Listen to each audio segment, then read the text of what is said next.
Muy buenos días a todos ustedes. Hoy tenemos el gusto de recibir tener la presencia del doctor José Jesús Acosta Flores, quien es profesor de la Facultad de Ingeniería en el posgrado en el área de planeación. Eh, el doctor es un doctor en ingeniería con el grado de investigación de operaciones y tiene una antigüedad de 50 años, de más de 50 años, ¿verdad? Además de ser muy prolijo en cuanto a la obra publicada, tiene 7 libros y además es presidente del Consejo de Honor de la Academia Mexicana de la Ciencia de Sistemas, quien es parte de la organización de este evento, ¿no? De la 16ª emisión del Seminario Pensamiento Sistémico y Análisis de Sistema. En esta ocasión, bueno, pues nos va a presentar el trabajo Procedimiento para el diseño y planeación de sistemas. Entonces, doctora Acosta, bienvenido. Muchas gracias por su valioso apoyo. Adelante. Muchas gracias a usted.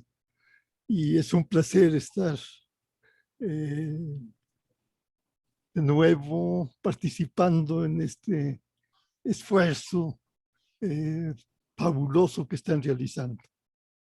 Y Gracias. pues vamos a iniciar viendo decíamos, procedimiento para el diseño y planeación de sistemas. El procedimiento de diseño pues va a consistir en varios pasos. El primero es un filtrado. O sea que nosotros tenemos muchas opciones, una gran cantidad de opciones, entonces no es posible que las analicemos todas con detalle. Necesitamos, por tanto, filtrarlas y quedarnos con las mejores. El segundo punto es, pues, hacer un análisis de sensibilidad. El tercero, un análisis dinámico. Y el cuarto, una presentación de resultados. En el filtrado, pues ahí nos va a ser de mucha utilidad la programación lineal. En el análisis de sensibilidad, pues las funciones de producción y la simulación. En el análisis dinámico, la programación dinámica. Y vamos a ver cada uno de estos puntos con un poco más de detalle. La programación lineal. Pues recordamos, la programación lineal pues tiene una función objetivo. Aquí he puesto la forma canónica, que es maximizar esa función objetivo, que es la suma de los productos de las variables por un cierto coeficiente, donde las XJ son las variables de decisión. Y las restricciones. En la forma canónica, si estamos maximizando, pues la suma de las A y J por las XJ es menor o igual que BJ, o que BI, más bien en este caso.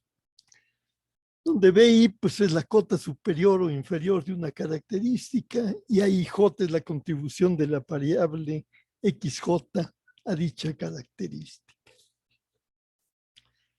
Entonces, en la programación lineal, pues vemos que está compuesta por función objetivo y restricciones, y que todas ellas son polinomios de grado 1.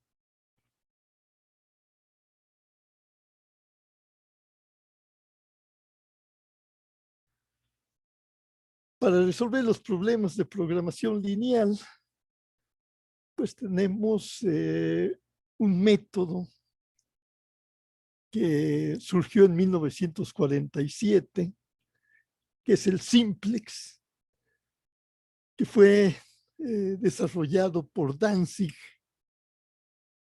quien nació en 1914 y falleció en el año 2005. Y en 1976 le dieron la Medalla Nacional de Ciencias, que es la presea más alta de los Estados Unidos en ciencia.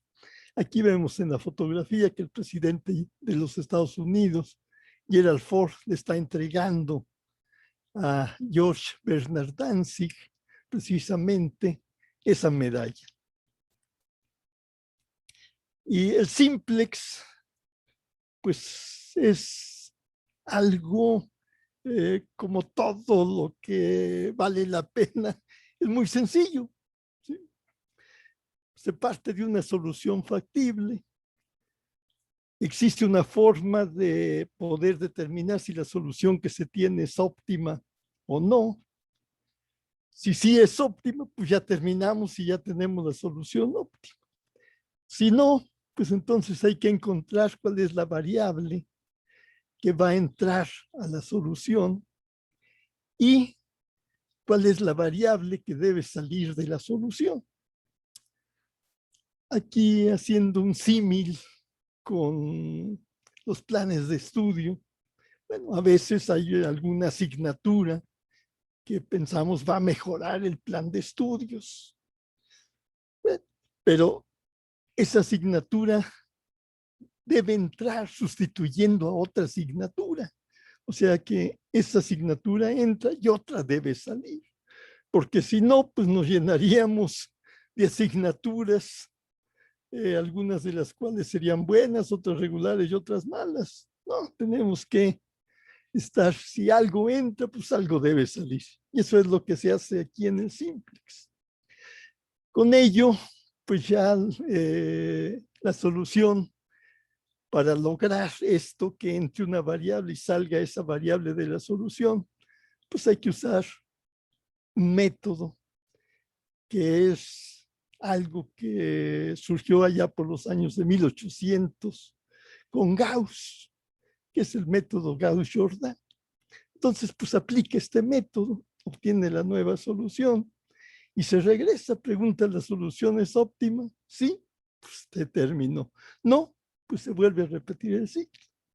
Es algo sumamente sencillo, pero que, sin embargo, tiene una potencia muy grande. Se pueden analizar problemas con cientos de restricciones y miles de variables. Y existen, o sea, esto pues se ha automatizado y hay muchos paquetes de computadora que lo utilizan. Entonces tenemos ahí para el simplex pues esa ayuda para resolver los problemas de programación lineal. Después, pues hay que hacer un análisis de sensibilidad.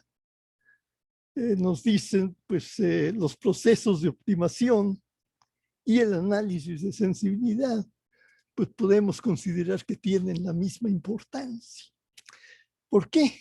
Pues porque existe la realidad y a partir de la realidad hay que hacer ciertas abstracciones y eso nos da diferentes modelos, pero son aproximaciones a la realidad, no es la realidad. Y estas aproximaciones pues las hacemos mediante ecuaciones y parámetros dentro de las ecuaciones. Además de que pues en este mundo pues dicen que lo único cierto es el cambio. O sea, existe la incertidumbre. Nuestro mundo no es determinista, nuestra realidad no es determinista. Entonces, pues se hacen ciertas hipótesis para poder analizar los problemas como si fuesen deterministas, pero hay ocasiones en que esas hipótesis no son válidas y que por lo tanto hay que efectuar otros análisis donde se considere pues la probabilidad que mide la incertidumbre. En este análisis de sensibilidad tenemos dos conceptos, uno que es el precio sombra y otro que son los costos de oportunidad. El precio sombra es pues el aumento o disminución del valor de la función objetivo al variar unitariamente el término independiente de una restricción. O sea que cada restricción va a tener un precio sombra asociado. Y conocer este precio sombra es importante porque nos permite ver, bueno, tenemos una restricción, tenemos un término independiente.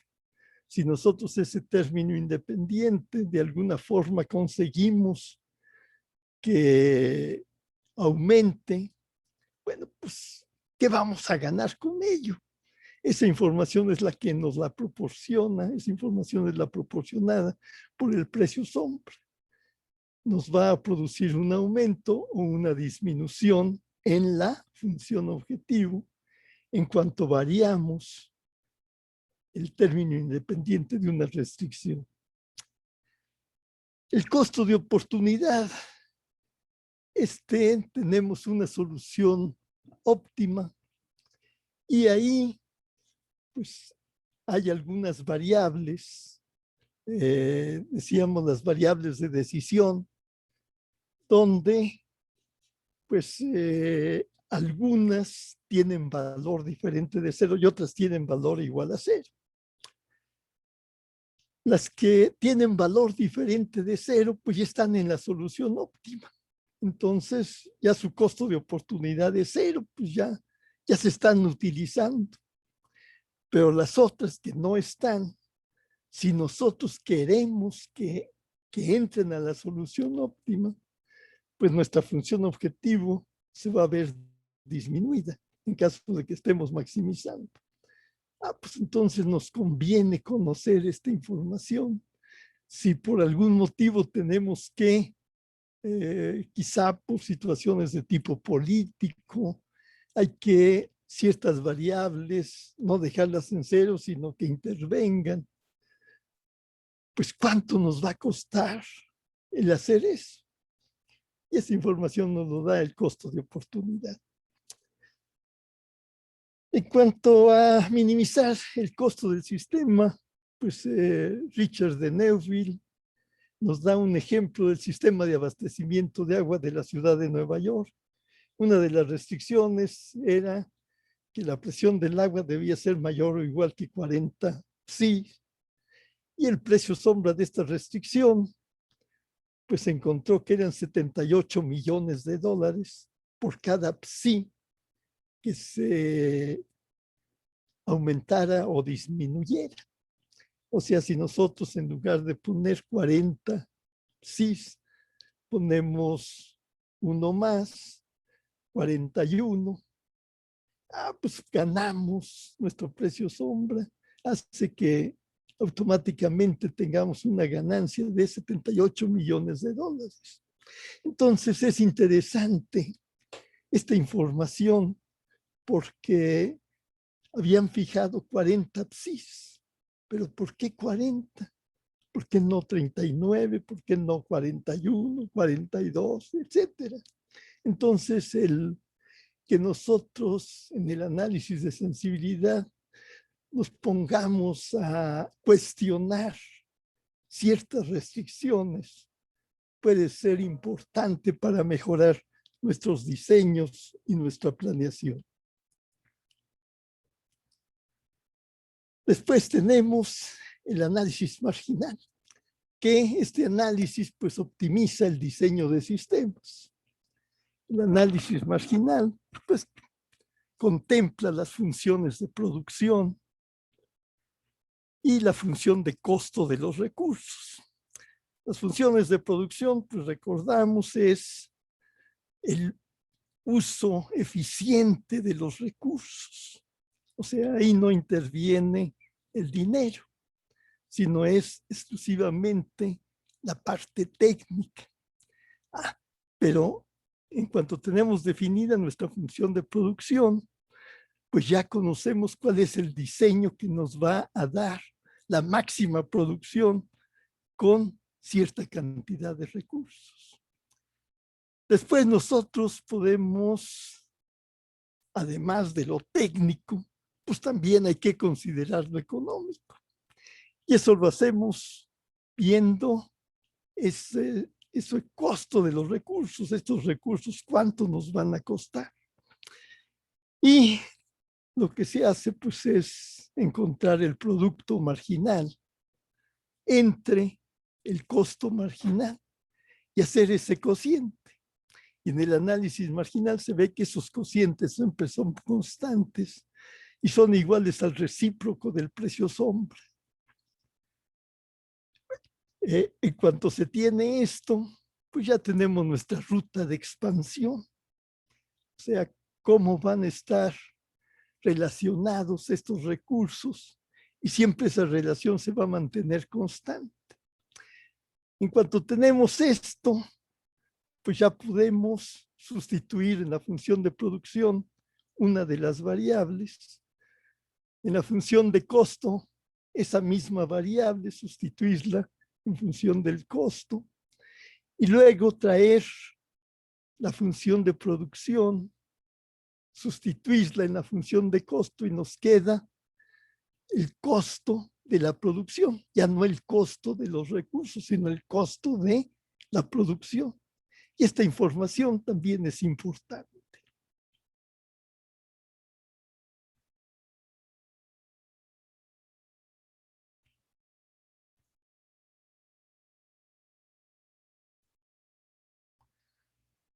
Y pues de Neuville nos da,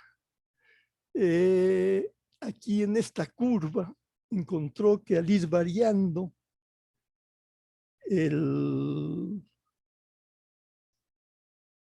ese parámetro de los 40 psis, iba cambiando la efectividad. Y entonces aquí tenemos la relación de efectividad-costo, o sea, lo que decíamos hace rato. ¿Cuánto nos cuesta la producción? Pues aquí ya la tenemos graficada.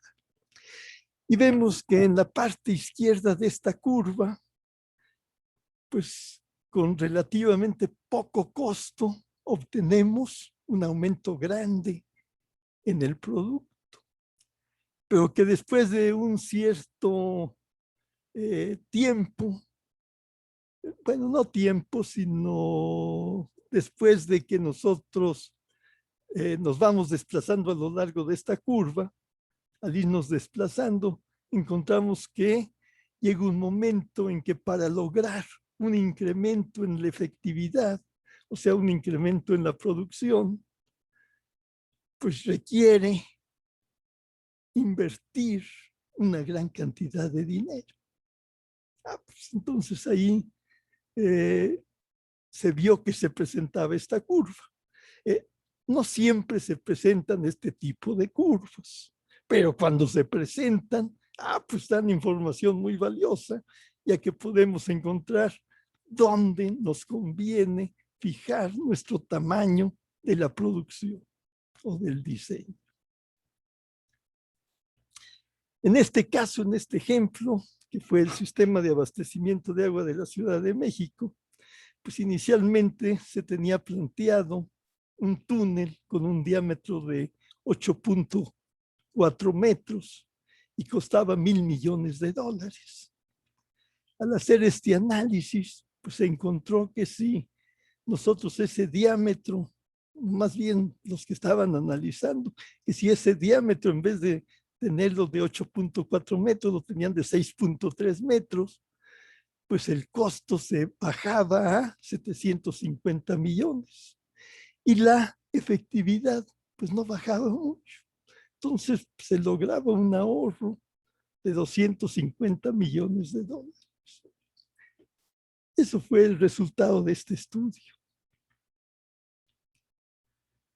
Después veíamos que otra parte del procedimiento para analizar o para realizar diseños o la planeación de sistemas, pues es el análisis dinámico, en donde es muy útil utilizar la programación dinámica, que fue desarrollada por Richard Bellman. Aquí está la fotografía de él, de 1920, nació en 1920 y falleció en 1984. Y la programación dinámica, pues en 1953, él la desarrolló. Esta programación dinámica también pues, es muy sencilla. O sea, primero hay que organizar el problema en etapas y niveles. O sea, las etapas son los diferentes puntos en el tiempo que se van a considerar. Y los niveles, pues es donde se va a encontrar el sistema en un cierto tiempo. Podría ser nivel de inversión, por ejemplo. ¿Qué tanta inversión se hace en un cierto tiempo? En cuanto los hemos organizado el problema en etapas y niveles, pues ya podemos determinar nuevamente nuestra función objetivo, nuestras restricciones y llegar a determinar una fórmula de recurrencia que nos conecta una etapa con la anterior. Y de esta forma, pues no hay que hacer una evaluación total, que muchas veces pues es casi imposible realizar esa evaluación total, sino que aquí con esto vamos determinando el óptimo y ya nada más vamos considerando de etapa en etapa los óptimos. Entonces esto pues nos ahorra mucho cálculo y tiempo y esfuerzo.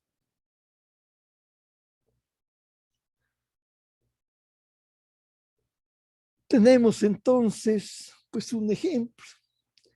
Es una planta hidroeléctrica, en donde vemos aquí en la figura, pues está un embalse, una válvula que permite el paso del agua.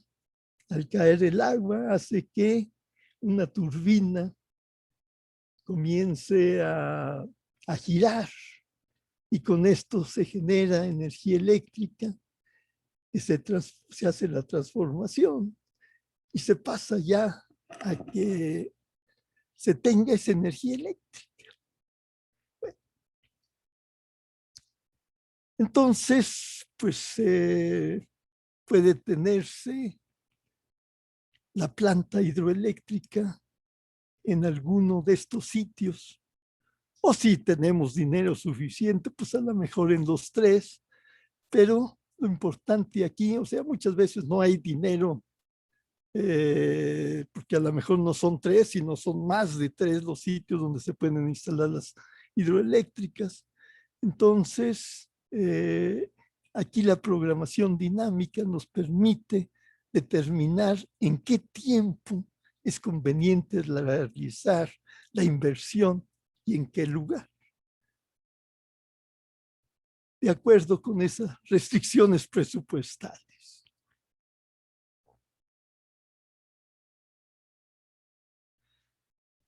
Entonces, pues recordando de nuevo, nuestro procedimiento de diseño es primero, pues hacer un filtrado. Vamos a quedarnos nada más con aquellas soluciones que sean las mejores técnicamente. Luego un análisis de sensibilidad, donde pues, nos ponemos a cuestionar ciertas hipótesis que hicimos anteriormente. Luego es ese análisis dinámico para ver las inversiones en el tiempo, cómo son convenientes que se realicen. Y finalmente el cuarto punto, que es la presentación de resultados. Esto también es importante porque en ocasión, bueno, existe un grupo que está realizando el estudio y existe otro grupo que son los tomadores de decisiones. Entonces se le van a presentar los resultados y si estos resultados se presentan de la forma adecuada, pues se van a lograr diseños que sean, llamémosle, óptimos, tanto considerando aspectos técnicos como económicos. Pero si no se presentan bien estos resultados, pues aunque esté muy bien hecho el estudio, pues posiblemente van a decir, ah, qué bonito estudio, y lo mandan al archivo. Y pues no sirvió de nada, ¿no? Entonces también es importante este punto cuarto de presentación de resultados, en donde pues habrá que analizar cuál es la personalidad de las personas, valga la redundancia, la personalidad de quienes van a tener que tomar las decisiones. Ver si son imaginativos, si son instrumentadores, etcétera, etcétera. Y adecuar los resultados precisamente a las características de estos tomadores de decisión.